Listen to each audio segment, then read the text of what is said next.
میں نے سوچا کہ بہت زیادہ رات میں ایک شخص پیدل کیوں جا رہا ہے، شاید اسے مدد کی ضرورت ہو، تو میں نے سوچا کہ میں اس کی مدد کرتا ہوں۔ میں نے اب اپنی گاڑی کو اس کے قریب جا کے روکا اور کہا کہ تم کہاں جا رہے ہو اتنی سردی میں، وہ بھی پیدل؟ جس پہ اس شخص نے کہا میں اپنا کھانا تلاش کرنے کے لیے جا رہا ہوں۔ میں نے کہا اگر تم کہتے ہو تو میں تمہیں لفٹ دے دیتا ہوں، تم جدھر کہو گے میں تمہیں اتار دوں گا۔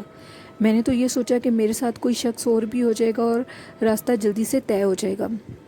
جب میری نظر اس شخص کے چہرے پہ پڑی تو اس شخص کا چہرہ اس طرح تھا کہ اس کے اندر خون کی ایک رتی بھی نہ ہو۔ حیدر کہتے ہیں کہ وہ بہت عجیب پرسرار سا شخص لگ رہا تھا، لیکن میں نے اس کے پیروں کی طرف دیکھا تو اس کے پیر بالکل سیدھے تھے۔ میں نے کہا ٹھیک ہے تم آؤ میرے ساتھ بیٹھ جاؤ۔ اب وہ شخص میرے ساتھ آ کر بیٹھ گیا۔ میں نے کہا کہ تم نے کدھر اترنا ہے؟ اس نے کہا تم سیدھا جاتے جاؤ، آگے جا کر ایک دکان ہے، مجھے ادھر ہی اتار دینا، میں اپنا کھانا لے لوں گا۔ حیدر نے اس سے کافی باتیں کرنے کی کوشش کی، لیکن وہ شخص بالکل خاموش رہا۔ اس بات کے بعد حیدر کہتے ہیں کہ جو جگہ اس نے مجھے بتائی میں اس روٹ پہ جا رہا تھا کہ اس نے مجھے ایک سنسان جگہ پہ رکنے کے لیے کہا۔ ابھی میں نے گاڑی روکی تھی کہ اچانک میری فرنٹ سیٹ پہ آگے نظر پڑی تو وہاں وہ شخص نہیں تھا۔ میں بہت حیران ہوا کہ وہ اچانک سے کیسے اتر گیا ہے۔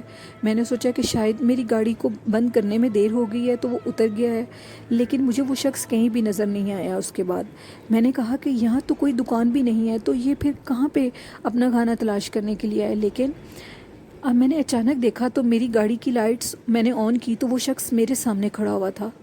میں گاڑی سے اترا اور میں نے کہا کہ تم نے مجھے اس جگہ پہ رکنے کو کیوں کہا ہے؟ یہاں تو کوئی کھانے کی چیز نہیں ہے۔ جس پہ حیدر بتاتے ہیں کہ اس شخص نے مجھے کہا میرا کھانا تو میرے ساتھ تھا، کیا تم سمجھ رہے ہو کہ میرا کھانا کیا تھا؟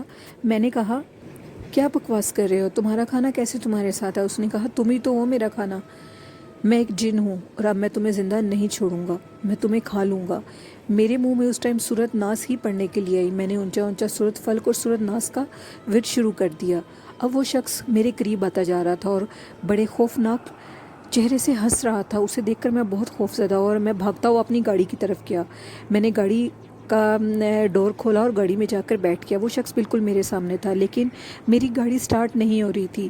میں نے درود شریف اور آیت الکرسی کا بھی ورد شروع کر دیا۔ اچانک سے میری گاڑی سٹارٹ ہوئی اور میں اپنی گاڑی کو چلاتا ہوا وہاں سے نکل گیا۔ اب میں کیا دیکھتا ہوں کہ وہ شخص برابر میرے پیچھے بھاگ رہا ہے بہت تیزی سے۔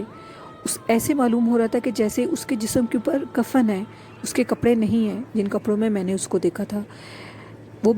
حیدر بتاتے ہیں کہ میں بہت زیادہ خوف زدہ ہو گیا۔ واقعی ہی وہ روڈ بہت زیادہ خوفناک تھا۔ اب میں اتنا ڈر چکا تھا کہ مجھ سے گاڑی نہیں چلائی جا رہی تھی۔ لمبے لمبے عجیب و غریب کالے سائے گاڑی کا تعاقب کر رہے تھے۔ میں بھاگتا ہوا میں نے گاڑی کو تیز بھگانا شروع کر دیا، اور جیسے ہی میں اپنے گھر کے آگے رکا تو میں کیا دیکھتا ہوں کہ اب وہ سائے گاڑی کے پیچھے نہیں تھے۔ میں نے جلدی سے اپنے گھر کی بیل دی اور میری امی نے دروازہ کھولا۔ میں نے گاڑی اندر کھڑی کی۔ جیسے ہی میں نے گاڑی اندر کھڑی کی میں دروازے سے باہر نکلا گاڑی کے تو میں بے ہوش ہونے لگا۔ میری امی نے ابو کو آواز دی اور وہ دونوں مجھے سہارا دیتے ہوئے اندر لے گئے۔ جیسے ہی میں اندر گیا میں بے ہوش ہو چکا تھا، مجھے ہوش نہیں تھی۔ وہ اتنا خوفناک منظر تھا جو میں نے اپنی آنکھوں سے دیکھا کہ مجھے ہوش ہی نہیں رہی اور مجھے سمجھ نہیں آ رہی تھی کہ میں کیا کروں۔ صبح جب مجھے ہوش آئی تو میں نے یہ ساری بات اپنے دوست کامران کو بھی بتائی اور اپنی امی کو بھی بتائی۔ انہوں نے کہا اللہ کا شکر ہے کہ تم بچ گئے ہو، دوبارہ ایسی غلطی مت کرنا۔ اگر بڑے کسی بات سے منع کرتے ہیں تو وہ ٹھیک ہی کہتے ہیں، تمہاری زندگی بڑی ہوئی تھی تو تم بچ گئے ہو، دوبارہ اس روڈ سے اکیلے کبھی بھی نہ آنا۔ کہتے ہیں کہ اس روڈ پہ اکثر ایک عورت بھی لوگوں کو روکتی ہے اور وہ لفٹ مانگتی ہے۔ سردیوں میں یہ چیزیں بہت زیادہ ان کو نظر آتی ہیں اور گرمی کے دوپہر میں بھی یہ چیزیں بہت زیادہ نظر آتی ہیں۔ حیدر کہتے ہیں کہ میں نے توبہ کر لی ہے کہ میں آج کے بعد اس روڈ سے بالکل بھی نہیں جاؤں گا۔ ابھی میں علی رحمان والا جاتا ہوں، لیکن اپنے کام کو جلدی ختم کر کے میں واپس آ جاتا ہوں۔ حیدر کہتے ہیں کہ وہ ایک سنسان روڈ کا جن یا بھوت تھا جو کہ بہت خوفناک تھا۔ میں نے توبہ کر لی ہے کہ میں آئندہ ایسی غلطی نہیں کروں گا۔ اگر میری جگہ کوئی اور کمزور دل کا شخص ہوتا تو اس کو ہارٹ اٹیک آ جاتا۔ جتنا وہ خوفناک تھا، اور جیسے اس نے مجھے کہا کہ میرا کھانا تم ہی تھے، میں ان لفظوں کو کبھی بھی نہیں بھول سکتا۔ آج بھی وہ لفظ میرے کانوں میں گونجتے ہیں۔ تھینک یو حیدر، آپ نے اپنی سٹوری ہمارے ساتھ شیئر کی، اور بڑھتے ہیں ایک اور خوفناک سٹوری کی طرف۔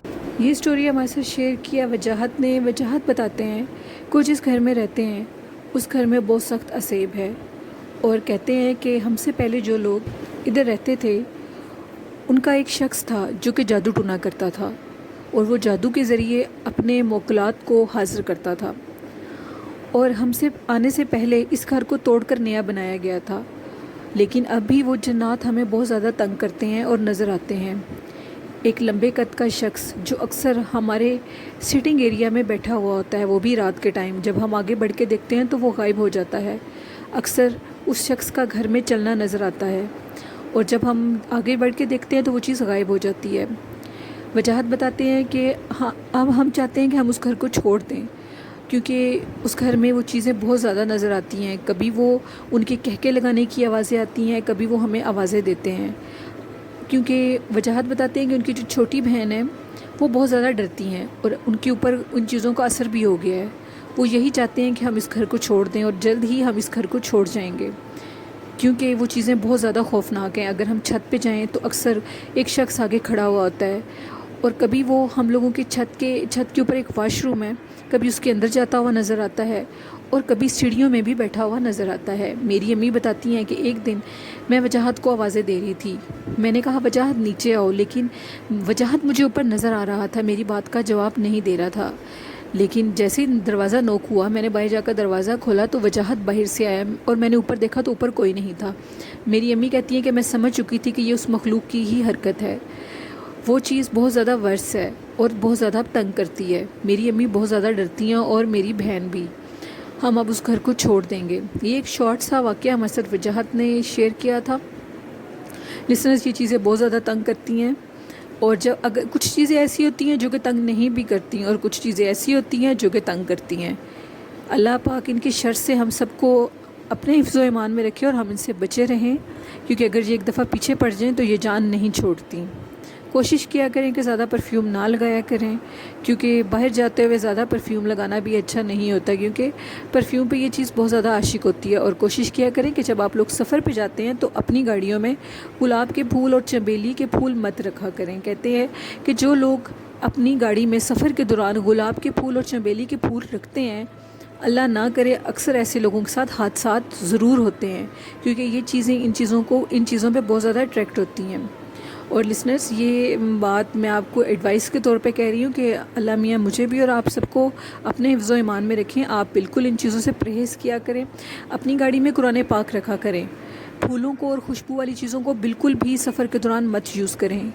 یہ چیزیں کہاں ہیں ہمیں نظر نہیں آتی، کون سے راستے بھاری ہیں اور کون سے راستے بھاری نہیں ہیں، یہ ہم نہیں جانتے۔ آپ کو میری سٹوریز کیسی لگیں؟ اپنا فیڈ بیک مجھے ضرور دیجیے گا۔ اسی کے ساتھ اپنی ہوسٹ نیلم کو اجازت دیجیے، دعاؤں میں یاد رکھیے گا۔ اللہ حافظ، اللہ نگہبان۔